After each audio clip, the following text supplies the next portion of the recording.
আমি নিৰ্বাচনৰ সময়ৰ পৰা ভাৰতীয় জনতা পাৰ্টিৰ চৰকাৰ অহাৰ সময়ৰ পৰাই মুখ্যমন্ত্ৰী মহোদয়ৰ এটা প্ৰতিশ্ৰুতি আছিল, সপোন আছিল আমাৰো যে আমি গুৱাহাটীবাসীক পানী দিম। আৰু সেই মুখ্যমন্ত্ৰী মহোদয়ৰ সপোন আমাৰ বাস্তৱত পৰিণত হ'ল। আমি ইতিমধ্যে আমাৰ 52 নং ৱাৰ্ডত মুখ্যমন্ত্ৰী মহোদয়ৰ সবল নেতৃত্বত তেখেতৰ জৰিয়তে আমি ইতিমধ্যে প্ৰায় 80% ঠাইত পানী দিবলৈ সক্ষম হলো।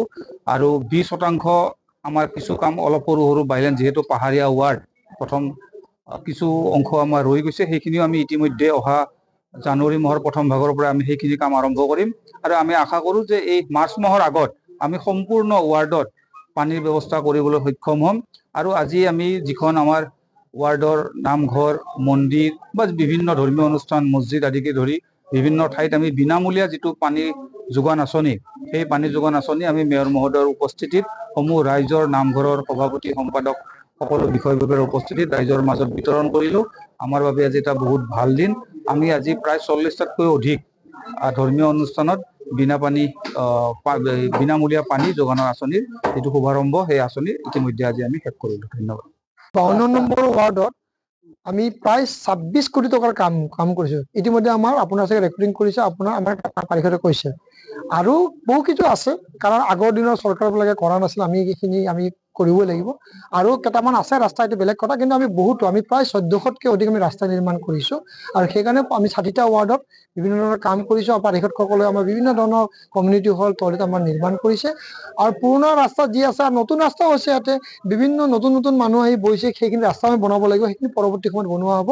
কিন্তু এতিয়ালৈ আমি যিখিনি ৰাস্তা বনাইছে, এই 52 নম্বৰ ৱাৰ্ডৰ আজি গকুল গোস্বামী ডাঙৰীয়াৰ নেতৃত্বত প্ৰায় 26 কোটি টকাৰ ওপৰত আমাৰ এই অঞ্চলত কাম হৈছে। আগতে 26 কোটি টকা এটা ৱাৰ্ডত কাম কৰা সপোন আছিলে, কিন্তু আজিকালি মাননীয় মুখ্যমন্ত্ৰী ডক্টৰ হিমন্ত বিশ্ব শৰ্মা ডাঙৰীয়াৰ নেতৃত্বত যি NDA চৰকাৰ চলিছে, সেই চৰকাৰৰ দিনত এনেধৰণৰ আমাৰ এতিয়া সুলভ হৈছে, দেখা পোৱা গৈছে। সেইকাৰণে বহুখিনি কাম হৈছে। 2এটা ৰাস্তা থাকিব পাৰে, সেইখিনি পৰৱৰ্তী সময়ত বনোৱা হ'ব। টাইমিঙৰ কথা হ'ব পাৰে, টাইমিঙৰ কাৰণে এটা থাকিব পাৰে, টাইমিঙৰ ক্ষেত্ৰত এটা টেকনিকেল প্ৰব্লেম এটা হ'ব পাৰে, সেইখিনি বনাম, সেইখিনি ঠিক কৰি য'ত যেনেকে আছে আমাক জনালে হয়। আৰু CCMSত আমাৰ এইবিলাক উঠে, কেতিয়া কি হয়, আৰু দিনতে আমি টেষ্টিঙো কৰোঁ, কেতিয়াবা বেয়া হৈ থাকিলে সেইদিনৰ কথা। কিন্তু লাইট আমাৰ জ্বলি আছে। হাইমাছ লাইট কোনটো?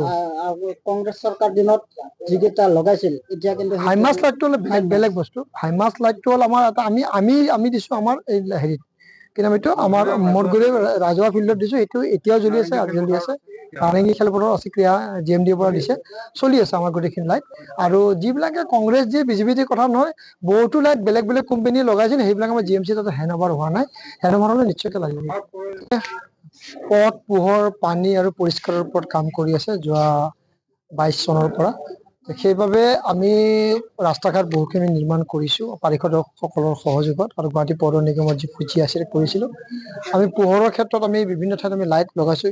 এতিয়া গুৱাহাটীৰ প্ৰায় 80 পৰা 90% আমি লাইট জ্বলাব পাৰিছোঁ। হাইমাছ লাইট দিছোঁ, আৰু সৰু লাইট দিয়াৰ কাৰণে এতিয়া মিনি হাইমাছ লাইট দিয়াৰ কাৰণে আমি নামঘৰ বা তেনেধৰণৰ সামাজিক অনুষ্ঠান দিম। এতিয়া আমি যিবিলাক আমাৰ জল বৰ্ডৰ দ্বাৰা যিখিনি আমাৰ জাইকা বা LNTৰ পৰা যিখিনি আমি পানী দি আছে, সেই আমাৰ প্ৰতিটো ৱাৰ্ডৰ যিবিলাক আমাৰ নামঘৰ আছে, মন্দিৰ আছে, সামাজিক অনুষ্ঠান আছে, সাহিত্যিক অনুষ্ঠান আছে, সেইখিনি গোটেইখিনি আমি অনুষ্ঠানত বিনামূলীয়াকৈ এই পানী কানেকশ্যন দিয়াৰ কাৰণে আমি ব্যৱস্থা গ্ৰহণ কৰিছিলোঁ। আৰু সেই মৰ্মে আমি আজি এই 52 নম্বৰ ৱাৰ্ডত প্ৰায় 30টাতকৈ অধিক এনেধৰণৰ সামাজিক আৰু ধৰ্মীয় অনুষ্ঠানত আমি বিনামূলীয়াকৈ পানী কানেকশ্যন দিয়াৰ ক্ষেত্ৰত আমাৰ এই ৱাৰ্ডৰ পাৰিষদ গকুল গোস্বামী ডাঙৰীয়াৰ নেতৃত্বত আমি ইয়াতে প্ৰদান কৰিছোঁ, প্ৰপত্ৰ প্ৰদান কৰিছোঁ। আৰু তেওঁলোকে এইখিনি দেখায়, আৰু আমাৰ জল বৰ্ডৰ কৰ্মীৰ যোগেদি তেওঁলোকে পানী পাব।